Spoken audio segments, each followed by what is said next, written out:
just told us we're on mute. So now we're live. Thank you for our grip.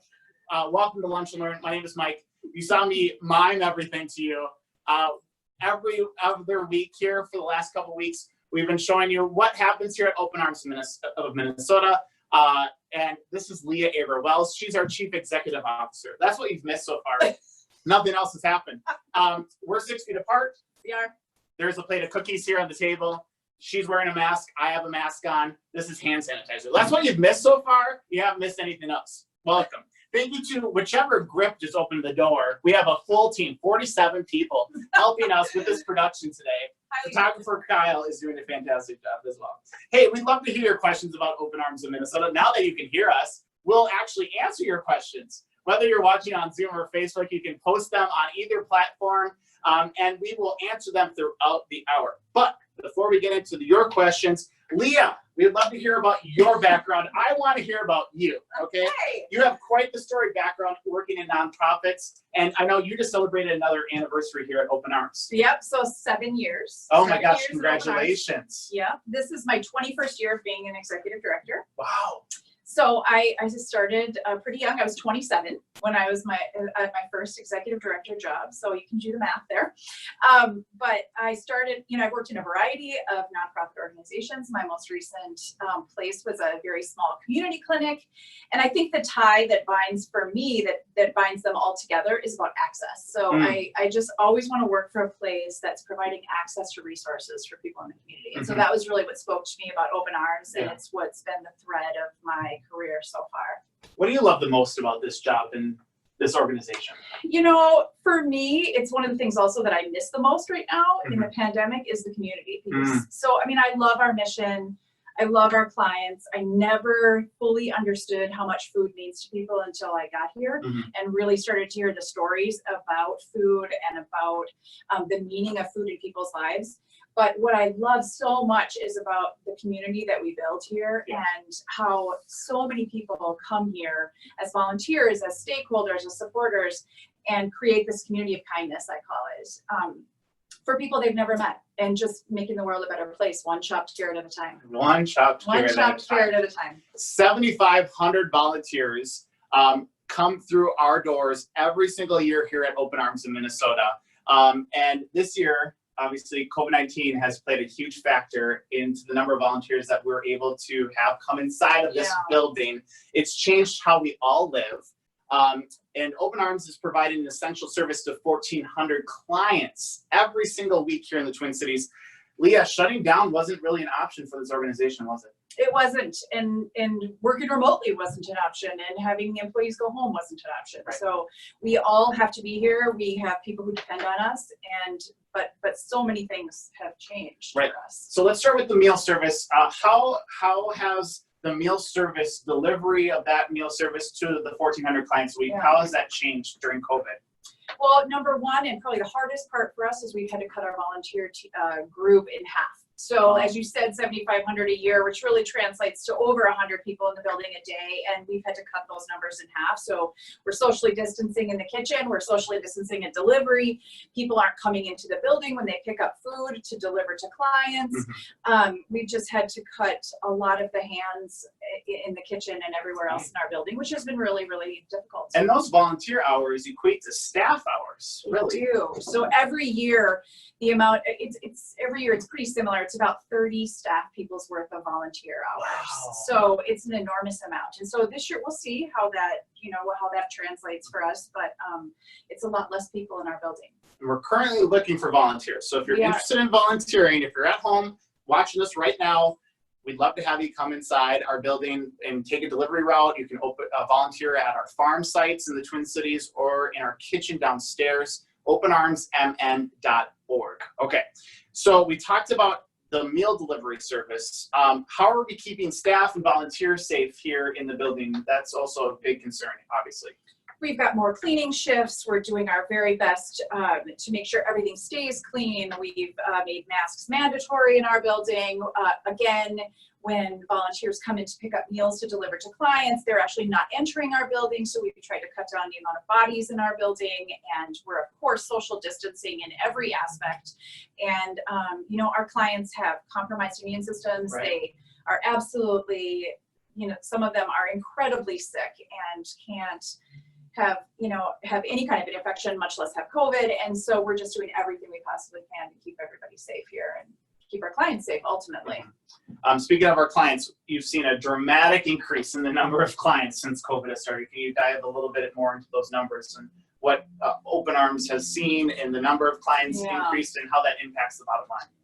You know, it's not just that there's more people who are sick, it's that there's more people who can't leave their house. And so we're really getting calls from clients, we're getting calls from referrers, you know, insurance companies and hospitals and healthcare organizations and nonprofit organizations who are all concerned about their clients, want them to stay at home. And so we're receiving all of those requests. Our numbers are up 30% right now from February. Wow. We're watching those. We were really not sure how high that's going to go. Before the pandemic started, we were serving about somewhere right around 1,100 clients a week. Now we're up to about 1,400. We imagine that by the end of the summer, that might be closer to 1,500. So we just really don't want to say no right now. We want to make sure that we can help as many people as who need us. Can we give a plug to, if you know someone, actually, let's step back a little bit. If people are watching this, if you're on Facebook, you're like, wow, Open Arms is live. What is that? Explain a little bit. I know we were on mute. The Grip, thank you, Grip, from down the hall. What is Open Arms? So, yes, so we prepare meals here in our building. They're medically tailored, which means that we have different menus that our clients choose from that are appropriate for the illnesses that they have. So we have several primary illnesses that our clients have. They range from HIV to cancer to CHF, COPD, MS, and other life-threatening illnesses. And those clients need a very specific menu when they're sick, when they're fighting their disease. For our clients who have end-stage renal disease, they need what we call our renal menu, and it's very specific about which vitamins and which nutrients they need and what they can't have. And so for many of our clients, having the right menu while they're fighting their disease is really, their life depends on that. And so what we do here is that we prepare the food, we deliver it to our clients in their home so then they don't have to leave. And this is a free service. This is a free service. We will also deliver to caregivers and dependents in their household. And right now, again, 1,400 clients a week, and you're anticipating 1,500 by the end of the summer. Yes. Yes. Is there a number? Is there a number where you're like, we can't take anymore? Is there right now a limit to the number of people that you're like, whoa, we don't have those numbers. We don't have that resource? We hope not. I mean, it really truly depends on our community. It depends on everybody coming together. It depends on continuing to be able to raise funds and have volunteers in our building and be able to do that. So we hope to not have that happen. This is not a time, I think everybody would agree, this is not a time where we want to impose limits or turn anybody away or say the word no if we don't have to, because people really, really need help right now. So obviously COVID's taking a toll. What is the recipe to success around here? Because obviously you still have the functions to deliver 1,400, deliver meals of 1,400 clients a week, which is lots more than 1,400 meals, right? Because each client's receiving a dozen meals a week, and plus more, right? Yeah. Right, plus that, yeah. So what's the recipe to success around here? Well, I think first, I've been saying this a lot lately, we started in a pandemic. So we started in the HIV/AIDS pandemic, and that is where our roots and our hearts are. And we learned how to function that way. We learned how to grow up in that kind of an environment. And so part of in the DNA here, I think, is that we do what needs to be done. And we say yes. One of our values is abundance, and we don't want to say no. And we believe that what we need to be successful is here, is in the community, is in this building, is in the hearts of the people who come in here and the volunteers. And so we believe that together we can keep doing this. And I think that attitude and that philosophy and belief system drives us forward. And that makes a big difference when you don't lead with no. When you lead with yes, yes, we can find the resources. Yes, we can do this. Yes, we can help more people. Yes, volunteers will come. Yes, we will figure out a way to deal with rising food costs or those types of things. So we try really hard to lead with yes. Very good. This is Leah Hébert Welles. My name is Mike Marcotte. We're with Open Arms Minnesota. You're watching our Lunch and Learn series. This is the second installment.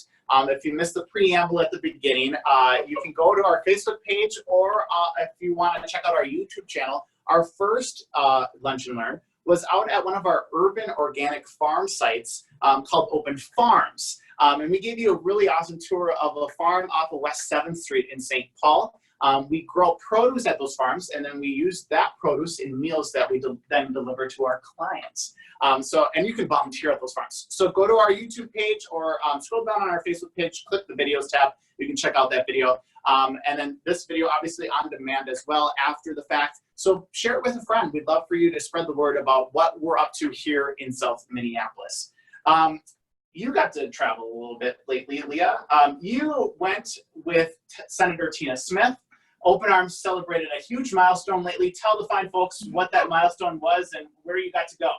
It was our 7 millionth meal delivery, and Wow. we delivered to patients who is a retired college professor living with ALS in Minneapolis. And Senator Smith and I got to deliver patients her meals in celebration of our 7 millionth meal.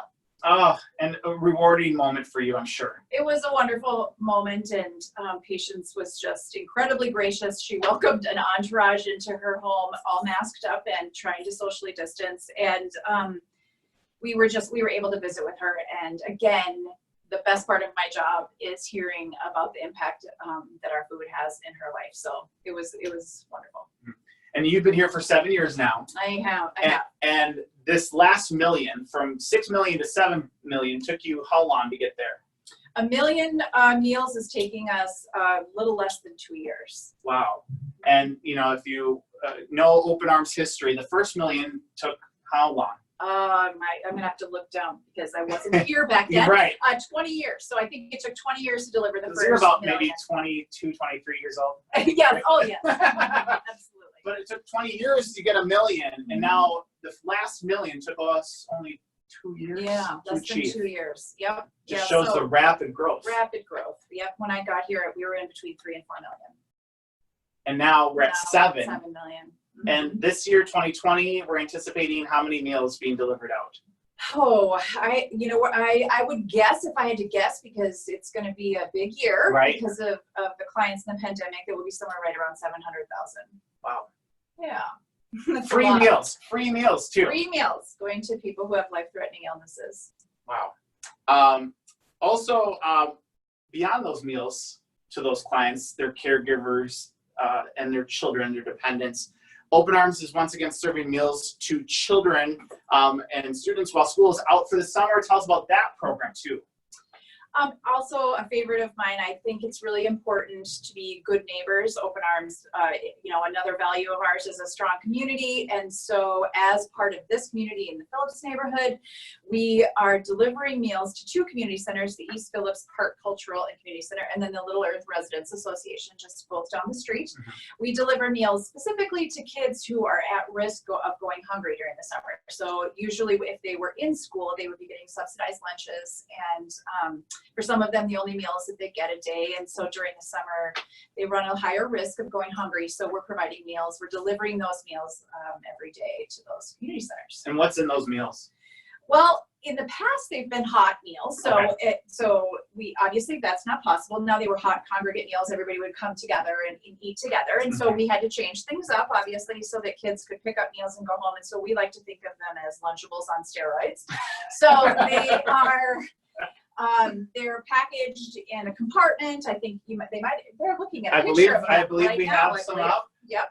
And so they've got proteins and fruits and crackers and everything that they need in a meal. And then kids can take them and go home and eat them. Fantastic. Yeah. Fun program. It is. I know I'm an employee of Open Arms Minnesota. I know I have been getting this question a lot. Leah, how is Open Arms funded, and is Open Arms considered a healthcare organization?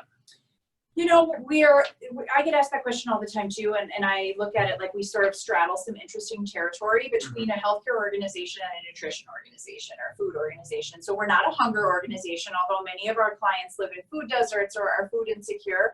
We're really focused as a nutrition organization because we believe that the right food at the right time makes a difference for people, although we know that many of our clients really need food and can't access it themselves.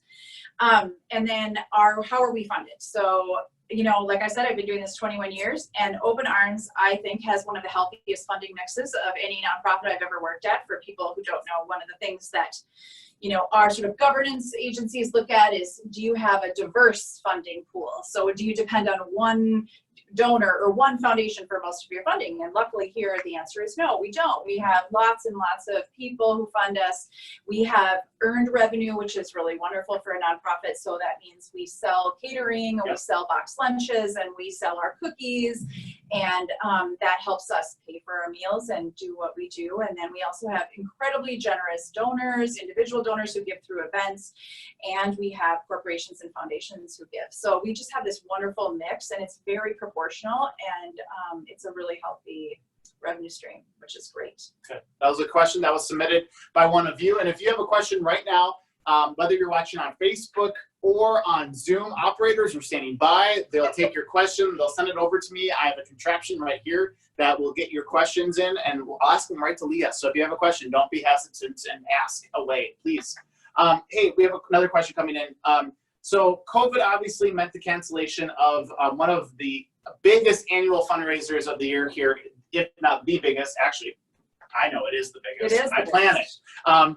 It is Movable Feast, our gala that we have every May. It brings in nearly $500,000 to that revenue. So someone who registers for today's Lunch and Learn asked this question, Leah.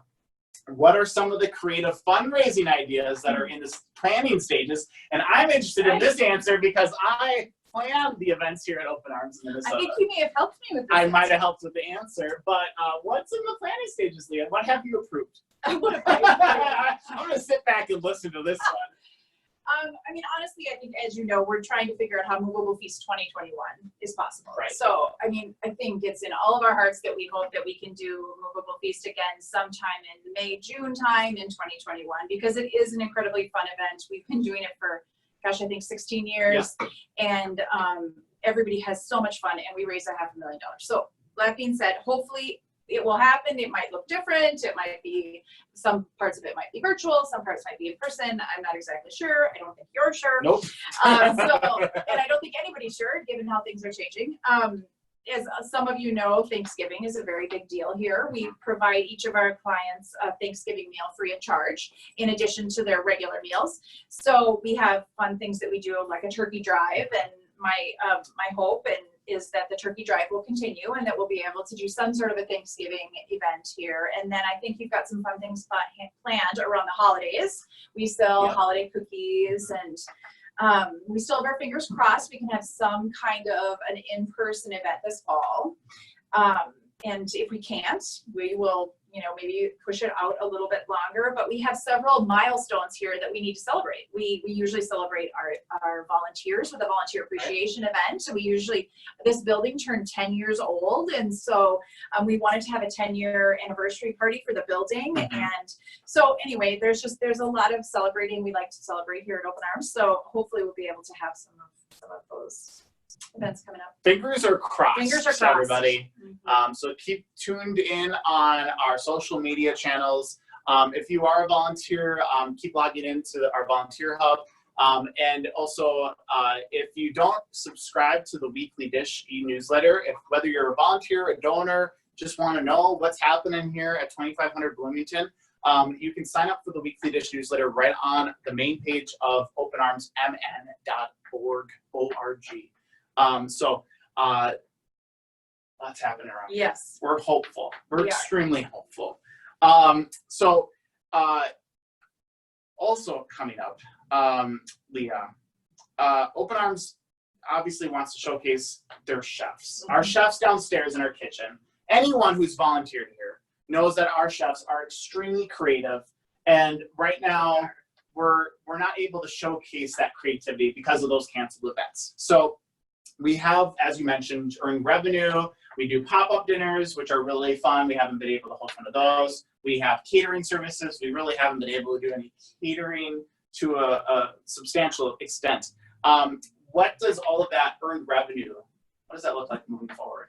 You know, I don't think we're exactly sure. We're prepared to make some, you know, we hopefully we can make decisions on the fly, and as things change, we can bring back some of our catering. For those of you who don't know, people rent our rooms and rent the event space downstairs, and then our chefs cater dinners, and people have had birthday parties here. We've had a bat mitzvah here once. We've had some wedding receptions here, and our chefs really come from all the restaurants around town, and they're great, and they can do amazing dinners. So that's all on hold for right now. We're looking at some virtual things maybe with some of that, but one thing that would be great is if people watching are interested in box lunches. So we have we've done this a little bit in the past, and we're really trying to expand this, that we can do box lunches for meetings that you might have, or events that you might have, or if you want to socially distance gather in your garden and you want to have a picnic, we can provide those box lunches. So that's one of the ways to use the skills of our chefs. And then holiday goodies, we'll be unveiling some of that goodness pretty soon and finding out if you can get cookies and cookie dough and that kind of stuff around the holidays. Very soon. I'll be here before you know it. It's almost August. This week it's almost August. We're going to rewind for a second because I have some questions coming in about meals, Leah. So just so we're clear, what is the cost of a meal? And is the cost of a meal, is that increasing? Yeah, so some of the things that people themselves have seen is ingredients are costing more because they're harder to get. Meat is costing more for lots of reasons that we see in the news. We've had to switch some of our ingredients here in the kitchen. Instead of, we talked earlier about not having as many hands in the kitchen as we normally would have to chop carrots. If you volunteer here, you know there's a lot of onions and carrots and vegetables that we chop. And we haven't been able to do that. So we've had to switch to pre-bagged, pre-cut items, which are more expensive. But in order to sort of compensate for some of the lack of labor that we have in the kitchen.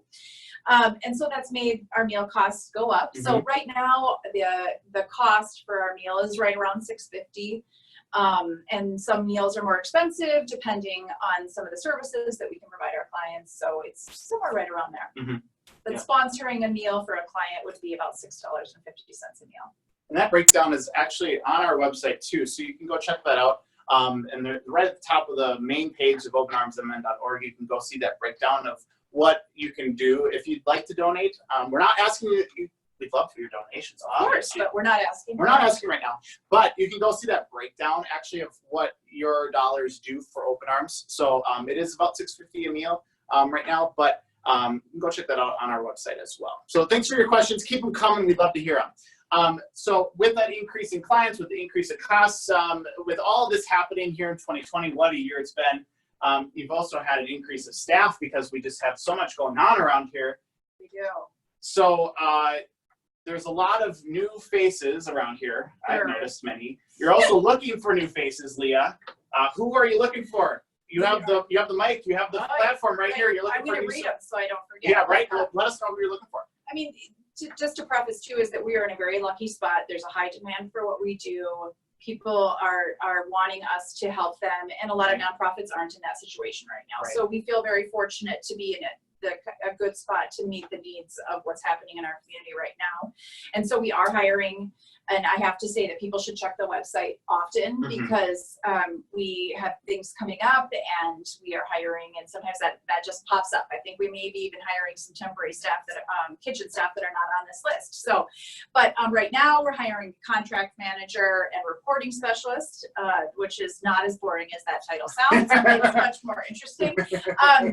But we're hiring a donor experience coordinator to work in our development department and in our databases, a volunteer engagement coordinator to work with the volunteers, and an administrative director, which is going to be somebody, I think we changed the title of that one to operations director, which is really somebody who's working with our IT systems and our finances and some of those types of things, which also isn't as boring as it sounds. Some people might get really excited about that job. I'm not one of those people, but I bet there's someone watching who knows someone or is interested themselves. And I know that we're always looking for interns to join the team here. Absolutely. We have a lot of interns right now, and we have some AmeriCorps here, and I think we have like, I don't know, 10 or 20 people here who are coming in as interns, and that turns over, and those people are so valuable to us. So we would just love more interns and people who are interested in getting some professional experience. Right. Our AmeriCorps summer interns leave here in like 2 weeks. I know, August 14th. I know. So we're in need of interns. So if you're interested in interning with Open Arms in Minnesota, we'd love for you to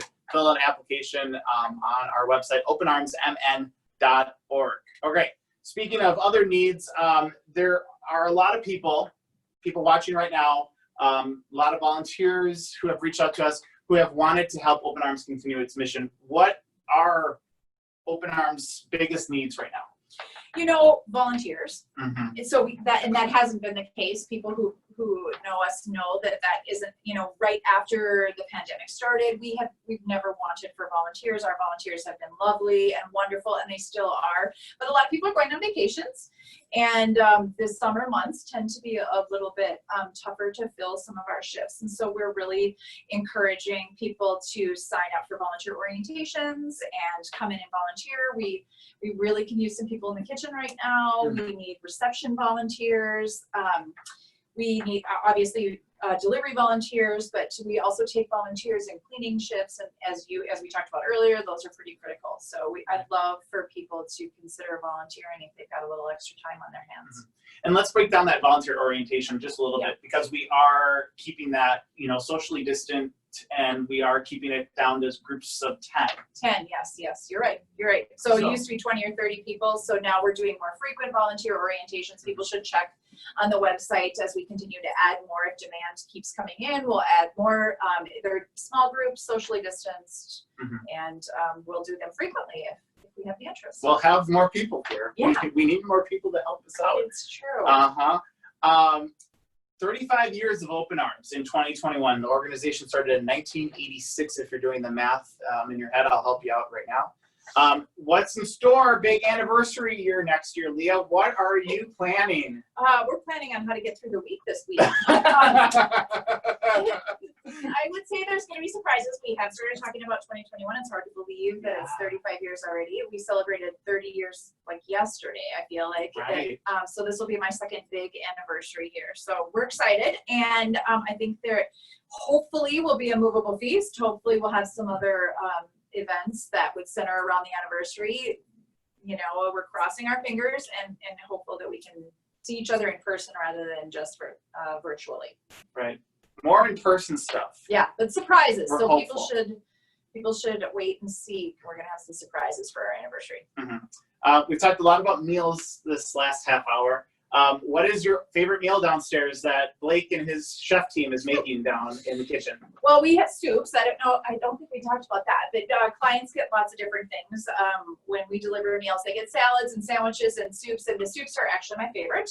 There's a loaded baked potato that is my favorite. Of course, I don't prefer the low-cal soups. I prefer the high-cal soups. So that would be the loaded baked potato, and then there's a creamy tomato soup. Those are my two favorites. And of course, the cookies, always the cookies.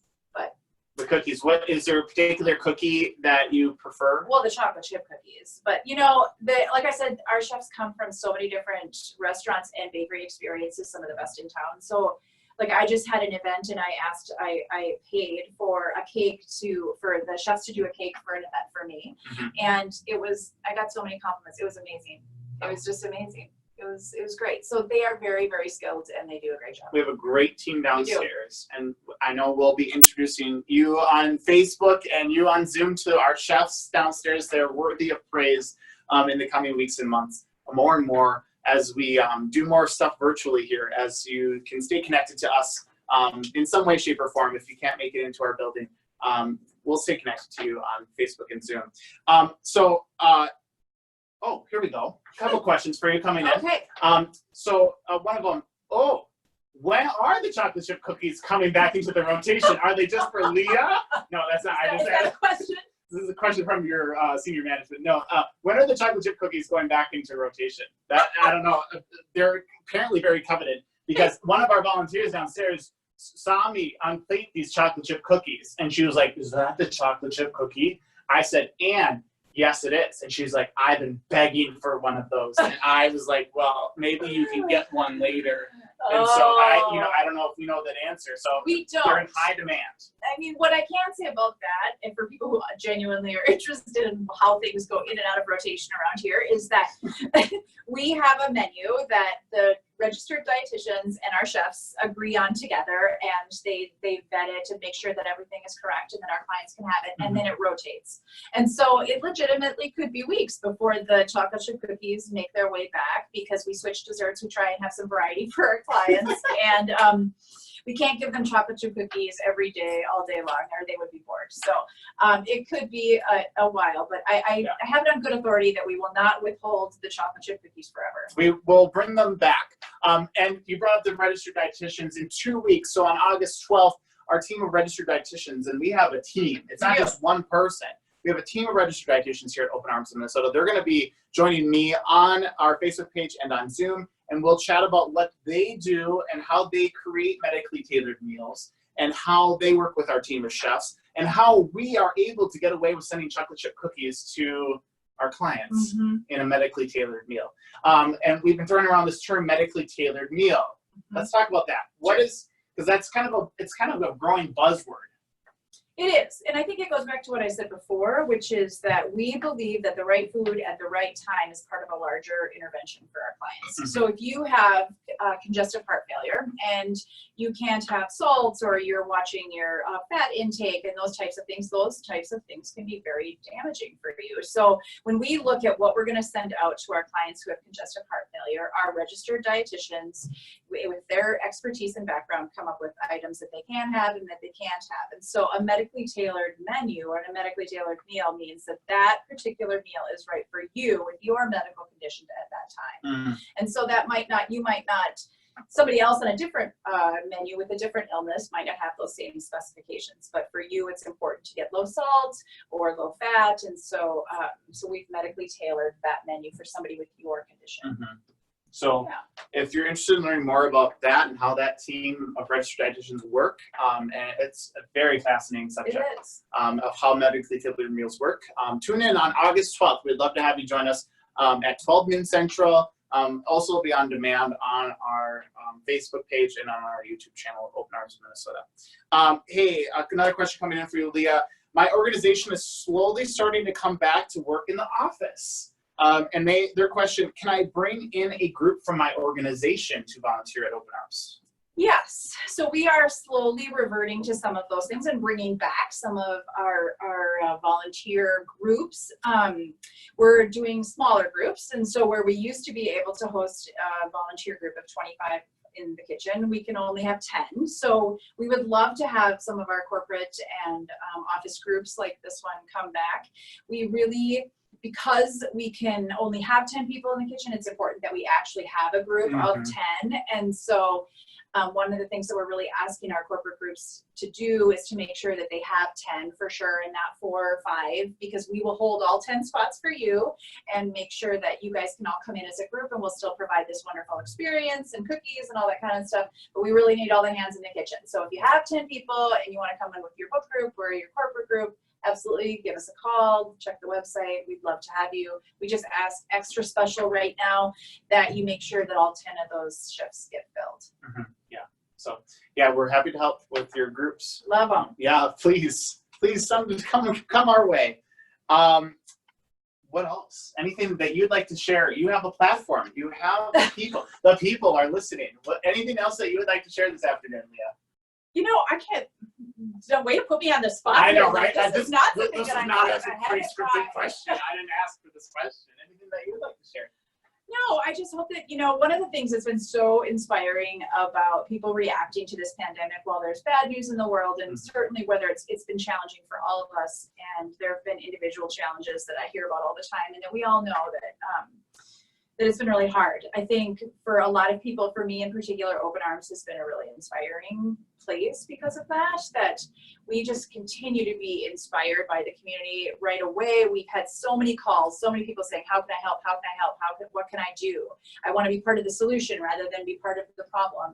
And that continues to be a legacy of Open Arms. And now it's no different than in the AIDS epidemic when people said, how can I help then? And so it's just an incredibly positive place. I feel very, very grateful to everybody, our stakeholders and volunteers and donors and supporters. And I encourage anybody who hasn't come in and become part of our solution and part of our community to do so, because it really is a positive place in a time where there's a lot of negativity and a lot of challenges and just a lot to deal with right now. So your homework, a couple pieces of homework for these fine folks watching. There's a really great video on our YouTube channel, on the Open Arms YouTube channel. That's 30 years of Open Arms. It's a great video. It's about 30 minutes. So just make some popcorn, maybe have some cookies, and just watch it. It's a fantastic just history lesson of how this organization started. Yep, it is. It's wonderful. I mean, being founded in the HIV/AIDS movement has given us this amazing legacy of helping people and of continuing to work to change things so that people have access to what they need. So it's very inspiring. Yep. So and we're going to have a new one because it'll be our 35th anniversary pretty soon. So you should watch the 30th. Watch out, it's going to expire soon. And then also volunteer with us. As you heard, it's one of our biggest needs right now. Leah mentioned that earlier. So go to our website. If you haven't started the process, it's super easy. We have a great volunteer engagement team. They're happy to take your call and answer any questions you have about volunteering here at Open Arms. You can volunteer as a delivery driver. You can volunteer downstairs in our kitchen. You can volunteer outside at the farm. You can be socially distant. We also are looking for donations. We should mention some of the in-kind donations that people can make. People are always asking me about masks. We're accepting masks right now. Certain kinds of masks, correct? We're accepting homemade masks. We've delivered every single client at least one, and we would like to continue to deliver to new clients masks that people make, reusable masks, so that they can wash them. And I think some of the specs of what we're looking for are on our website. We'll make sure they're on. But it's nothing too complicated. We just are trying to find masks that can be washed. We ask that people wash the material before they go to our clients so they don't shrink up really little. But our clients have just really, really appreciated them. So. Yes. And then also some of the items that you could pick up at a grocery store that we put in kits for clients that go out with meals. So for instance, Cheerios, applesauce. There's a couple others I know. There's I think a brief list on our website. Even though we have a very specific menu, sometimes it can be challenging to, we can't take just any donation of food just because our menu is really specific. But there are things we can take. We can take things, a lot of times people bring us extras for their gardens. So that would be one option. And then cereal, our clients get cereal. There's some of the specifications around salt and sugar. So those things live on our website and we would love that. So that's your homework. I'm sorry I gave you homework. In the summer especially, that's the worst. I'm sorry, kids. But Leah, thank you. Yes. We really appreciate you taking time of your day. You can have a chocolate chip cookie. To celebrate. Absolutely. And thank you for joining us again. This is Leah Hébert Welles, the CEO of Open Arms in Minnesota.